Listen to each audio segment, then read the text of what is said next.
నమస్తే తెలుగు న్యూస్కి స్వాగతం.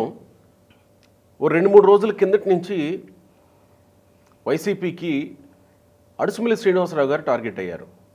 అడుసుమిల్లి శ్రీనివాసరావు గారు ఒక డిబేట్లో మాట్లాడిన వ్యవహారం హిడ్మాని జగన్మోహన్ రెడ్డిని పోలుస్తూ వాస్తవానికి రాజ్యాంగ వ్యతిరేక శక్తిగా మారడంలో హిడ్మాని జగన్మోహన్ రెడ్డిని పోల్చారు. కేవలం ఆ ఒక్క అంశం మాత్రమే.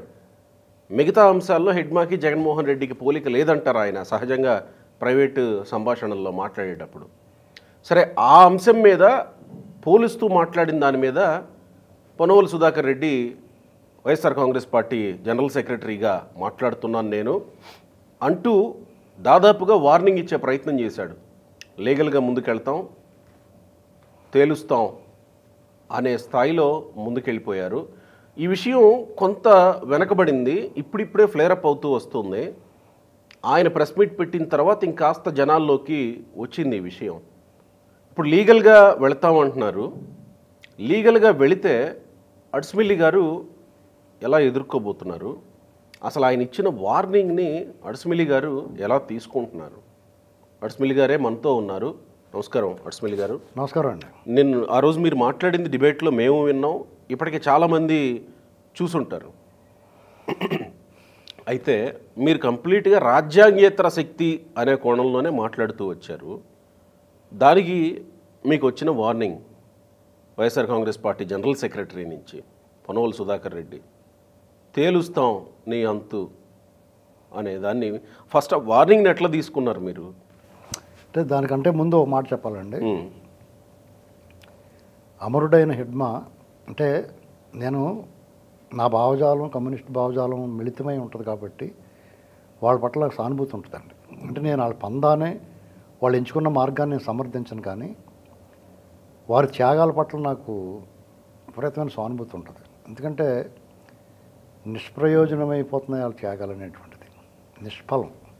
ఎందుకంటే ఈ రాజ్యం కానీ ఈ వ్యవస్థలు కానీ పబ్లిక్ కూడా వాళ్ళకి అంత సపోర్ట్గా ఇవ్వకపోవటం, వాళ్ళ మీద కొద్దిగా సానుభూతి తప్ప వాళ్ళకి మనం ఏ రకంగానూ వాళ్ళు మార్చలేకపోతున్నాం అనేటువంటిది ఒక బాధ ఉంటుంది నాకు. ఎందుకు ఇలాగ అన్యాయం అయిపోతారు? ఇటువంటి స్వార్థపరుల కోసమా దుర్మార్గంగా అరాచకం చేసి దారుణంగా లక్షల కోట్లు కొట్టేసిన వాళ్ళని ఎంచుకునే ఈ ప్రజల కోసం అనిపిస్తూ ఉంటుంది ఒక్కొక్కసారి నాకు. సరే, వాళ్ళు ఎంచుకున్న మార్గాన్ని మనం ఏమి విభేదించలేము. నేను అక్కడ జగన్మోహన్ రెడ్డిని పోల్చి అస్సలు జగన్మోహన్ రెడ్డిని పోలిస్తే నాకు మహాపాపం తట్టుకుంటుందండి హిడ్మాతో పోల్చి. అంటే మీరు అన్నారు రాజ్యాంగేతర శక్తి అనే విషయం. నేను అక్కడ వ్యక్తులుగా విధానంగా నేను హిడ్మా కామ్రేడ్ రాజ్యాన్ని ప్రశ్నించాడు, ప్రజాస్వామ్యాన్ని బూటకం అన్నాడు, ఎన్నికల సిస్టాన్ని అతను ఒప్పుకోలేదు. అంటే భారత సార్వభౌమాధికారాన్ని ప్రశ్నించాడు అతను. స్టేట్ అతన్ని నిషేధించింది. అవును. మరి అతను దేనికి నిషేధించింది? ఈ దేశ చట్టాలని రాజ్యాంగాన్ని అతను ఉల్లంఘించాడు కాబట్టి. మరి ఈ దేశ చట్టాలని రాజ్యాంగాన్ని ఉల్లంఘించిన వాళ్ళకి కూడా అదే శిక్ష పడుతుందని మాత్రమే అన్నాను నేను. అందులో ప్రథముడిగా ఈయన వస్తాడు జగన్మోహన్ రెడ్డి గారు. ఎందుకంటే నేను ఎవరి చావు నేను కోరుకోనండి. జగన్మోహన్ రెడ్డిని ఎన్కౌంటర్ చేయండి, కాల్చి చంపండి అని చెప్పి ఎందుకంటాం మనం? అతను ఓడిపోవాలని కోరుకుంటాం, ఘోరంగా జైలుకి వెళ్ళిపోవాలని కోరుకుంటాం, కఠిన కారాగారం అనుభవించాలని కోరుకుంటాం, అతని ఆస్తులన్నీ జప్తు చేయాలని కోరుకుంటాం. ఎందుకంటే ప్రజల సొమ్ము కాబట్టి. అంతే, అతను చనిపోవాలని నేను ఎప్పుడు కోరుకోనండి. ఇప్పుడు ఆయన అధికారంలో ఉన్నప్పుడు కూడా మీరు ఎప్పుడు మాట్లాడలేదు అట్లా? నేను అధికారంలో ఉన్నప్పుడు మొన్న మాట్లాడిన దానికంటే కఠినంగా మాట్లాడాను, కానీ ఎప్పుడు కూడా అసభ్య పదజాలం కానీ అతనే కాదు ఎవరిదే కూడా మాట్లాడలేదు. మీరు వాళ్ళు కోరుకుంటారు చంద్రబాబు నాయుడు గారు ముసలుడైపోయి వచ్చి ఎలక్షన్కి ఉండడం, ఇలాంటి మాటలు చాలామంది మాట్లాడారు. ఆయనే స్వయంగా జగన్మోహన్ రెడ్డి గారు మాట్లాడాడు, కొట్టి చంపాలి, కాల్చి చంపాలి, చెప్పు తీసుకొట్టాలి, ఇలాంటి 1-2 అని ఎన్ని ఈ 7-10 ఏళ్ళు ఎన్నో చూశారు. మళ్ళీ మనం చెప్తే చరిత చరణం అవుద్ది. దీనికి ఆ డిబేట్లో ఉన్న ఆ మోడరేటర్ గారు రెట్టించి అడిగినప్పుడు అది ఫ్లేరప్ అయింది అంతే. నా ఉద్దేశం ఇప్పుడు నన్ను ట్రోలింగ్ చేసే వాళ్ళైనా, నా మీద కోపం పెట్టుకున్న వాళ్ళైనా, లేకపోతే నా మీద దాడి చేస్తున్న మాటలు దాడి చేస్తున్న వాళ్ళు ఎవరైనా ఉన్నారనుకోండి, వాళ్ళు నేను ఏం మాట్లాడిందో చూసిన తర్వాత వాళ్ళు నాలుగు కరుచుకుంటారు అప్పటికింద. అయితే అది అలాగే ధ్వనిస్తుంది. ఆ ధ్వని, ఆ శబ్దం అలాగే వినపడుతుంది వాళ్ళకి. అర్థమైందండి, అక్కడ ఉన్న సిచ్యువేషన్ బట్టి. నా ఇంటెన్షన్ అది కాదు మాత్రం గమనించాలి. ఇది నా వివరణ ఏం కాదు, వీళ్ళు ఏదో బెదిరిస్తారు భయపడుతున్నారు, జస్ట్ ఐ డోంట్ కేర్ అండి. పొన్నవోలు సుధాకర్ రెడ్డి గారు ప్రెస్ మీట్ నేను నిజంగా ప్రమాణపూర్తిగా చెప్తున్నాను, కామెడీగా తీసుకున్నాను. నాకు నవ్వు వచ్చింది. నా స్థాయి దిగజారిపోయింది ఏట్రా అనుకుని బాధపడ్డాను నేను, ఆయన చేత పెట్టించారని. ఎందుకంటే పొన్నవోలు సుధాకర్ రెడ్డి గారి స్థాయి అంటే నేను నాకన్నా తక్కువ అది కించపరచడం కాదు. ఇది ఆయన్ని వాళ్ళు ట్రోల్ చేస్తున్నారు, విక్రిస్తున్నారు. ఆయన ప్రత్యర్థి పార్టీ వాళ్ళు విక్రిస్తున్నారు. కారణం ఏంటి? యాక్చువల్గా ఆయన సీనియర్ కౌన్సిల్, అవును కదా, అడ్వకేట్ జనరల్ చేసాడు రాష్ట్ర ప్రభుత్వం, ఏజీ, ఆంధ్రప్రదేశ్ ఏజీ చేసాడు ఆయన. ఢిల్లీ వరకు వెళ్ళి వాదించేవాడు ఆయన. వీళ్ళందరూ విక్రిస్తున్నారంటే ఏంటి దాని అర్థం? అతని చేతులకు ఏ కేసు వెళ్ళినా కానీ ఇమీడియట్గా బెయిల్ ఇచ్చి రావాల్సిన వాడిని మామూలుగా 70 రోజులు 80 రోజులు లోపల పెట్టేస్తున్నారని చెప్పేసి వాళ్ళు బాధతో చెప్పుకుంటున్నారు. వైసీపీకి సంబంధించిన వాళ్ళు మాకైతేనేమో ఇతను పెడుతున్నారు, మమ్మల్ని బలిచ్చేస్తున్నారు, వాళ్ళు కావాల్సిన వాళ్ళు అయితే ఢిల్లీ నుంచి రప్పించుకుంటున్నారని వాళ్ళు ఆవేదన చెందుతున్నారు. డైరెక్ట్గా మనం వీడియోలు కూడా వచ్చినాయి కదా. ఇక ప్రత్యర్థి పార్టీ వాళ్ళు ఊరుకుంటారా? పొన్నవోలు సుధాకర్ రెడ్డి గారు వెళ్ళాడంటే ఇంకా ఆడ పని అయిపోయినట్టే అని చెప్పి అతను అటెండ్ అయ్యాడంటేనే ఇలా చేస్తున్నారు. అప్పుడు నాకు ఆయన మీద ఒక సానుభూతి వచ్చింది. ఇదేట్రా ఇంత పొజిషన్లో ఉన్నాడు, విజయవంతంగా చంద్రబాబు నాయుడు గారిని 53 రోజులు జైల్లో ఉంచగలిగాడు అతను అని అతను చెప్పుకున్నాడు. కానీ యాక్చువల్గా దీని వెనకాల పెద్ద చేతులు ఉండబట్టి ఇతను ఊరికే బొమ్మ తప్ప వెనకాల పనిచేసే వాళ్ళు వెనకాల పనిచేశారు కాబట్టి ఆయన ఉన్నాడు లోపల.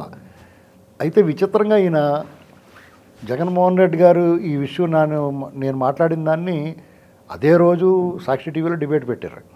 తర్వాత చాలామంది విదేశాల్లో ఉన్నవాళ్ళు కానీ ఇక్కడ లోకల్గా ఉన్నవాళ్ళు కానీ చాలామంది అసభ్యకర పదజాలం బూతులు మాట్లాడుతూ ఉన్నారు. నేను చెప్పదలుచుకున్నది ఏంటంటే బూతులు అనేటువంటివి చాలా తెలుగు భాషలో ఉన్న అది కూడా ఆ బూతులు కూడా దాన్ని ఏంటంటారంటే తెలుగు భాష సౌందర్యం ఎంత the ugly face of Telugu language. కవులు, మహాకవులు, కావ్యాలు తెలుగు భాషను మంచి సొగసు సౌందర్యంతో మధురం తేనె కంటే తీయిందని కనుక వర్ణించగలుగుతారు. ఆ భాష ఆహ్లాదకరంగా ఉంటుంది.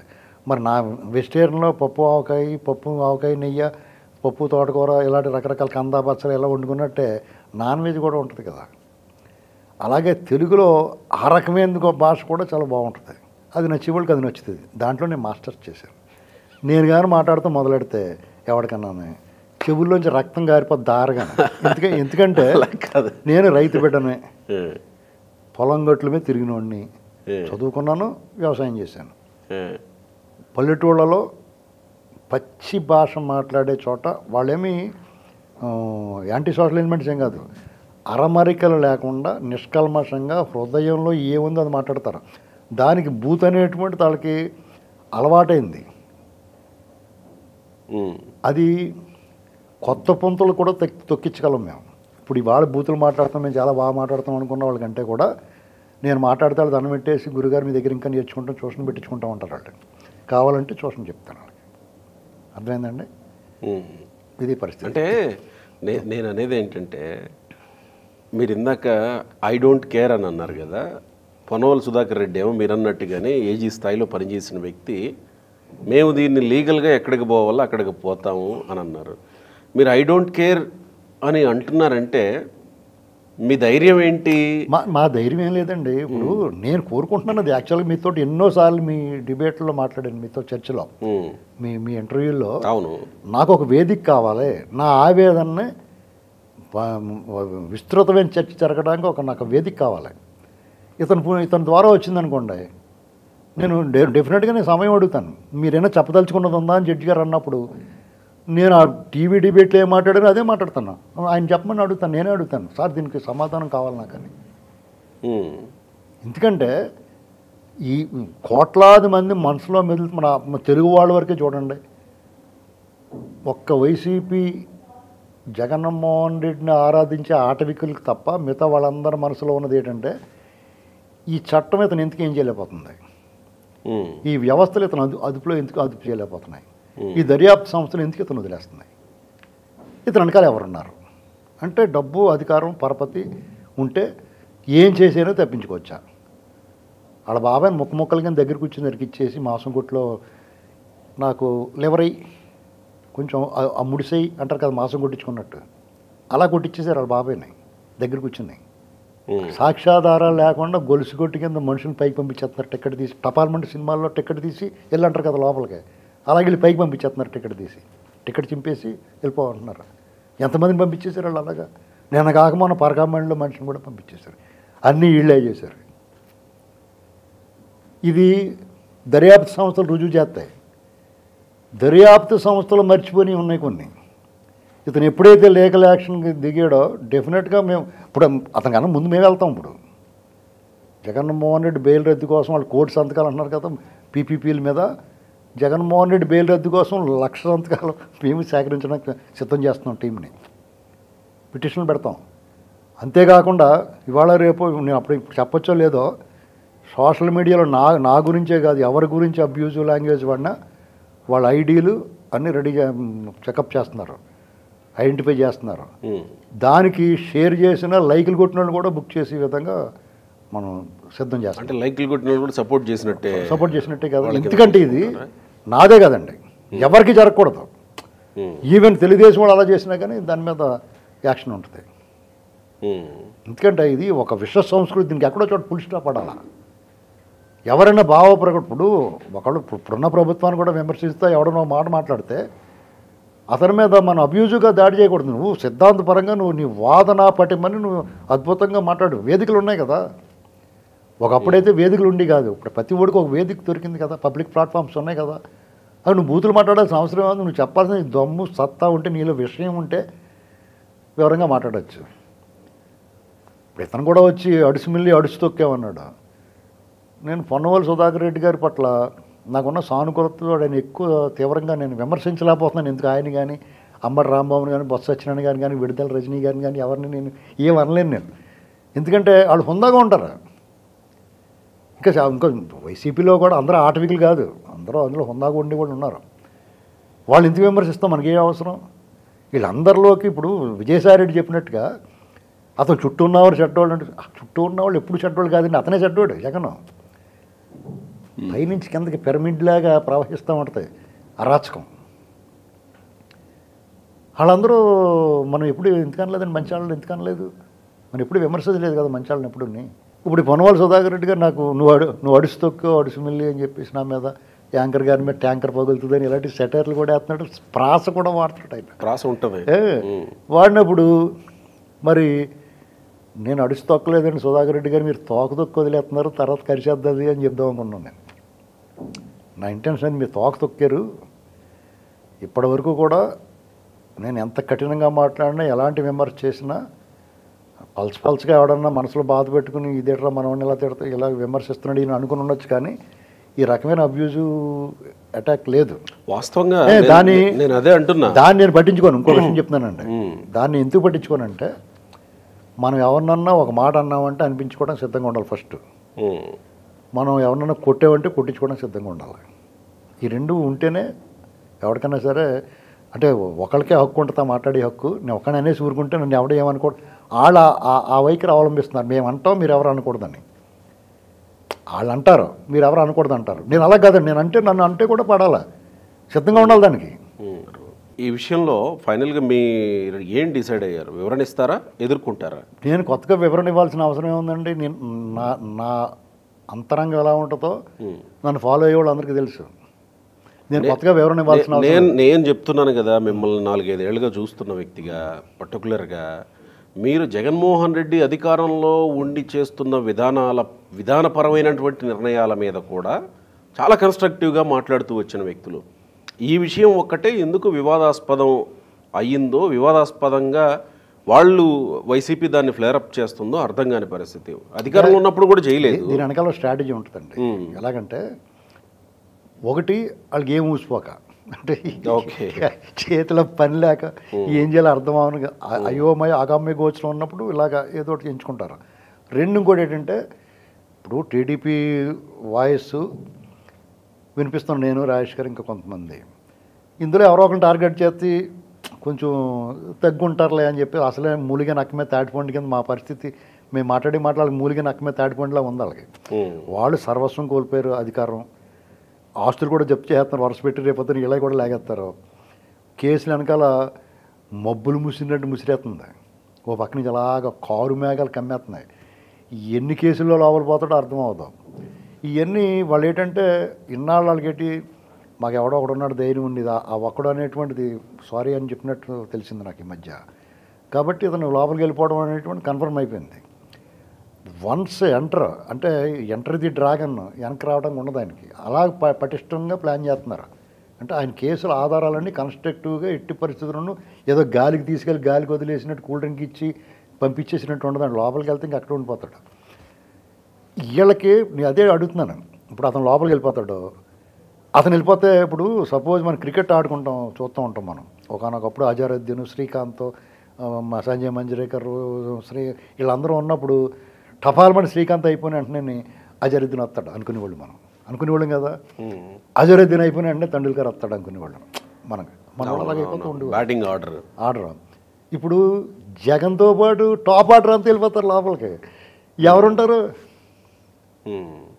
ఇప్పుడు? వీళ్ళు ఎవరన్నా సరే మా జగనన్న రప్ప లేకపోతే గంగమ్మ పోతారు. మళ్ళీ 2.0 మీద అసలు 1.0 మా అదృశ్యం అయిపోద్ది ఇక్కడ నుంచి చరిత్రలోంచి. అలాంటి పరిస్థితుల్లో వాళ్ళు చూసి నాకు జాలి అవుతుంది ఇలా మాట్లాడే వాళ్ళందరినీ చూసి. మనం ఎప్పుడు కూడా కట్టు తప్పలేదు. అవతలోడు హర్ట్ అయ్యేలాగా ఎప్పుడు మాట్లాడలేదు. వాళ్ళు కొంచెం బాధ వస్తుంది, వాళ్ళకి కోపం వస్తుంది.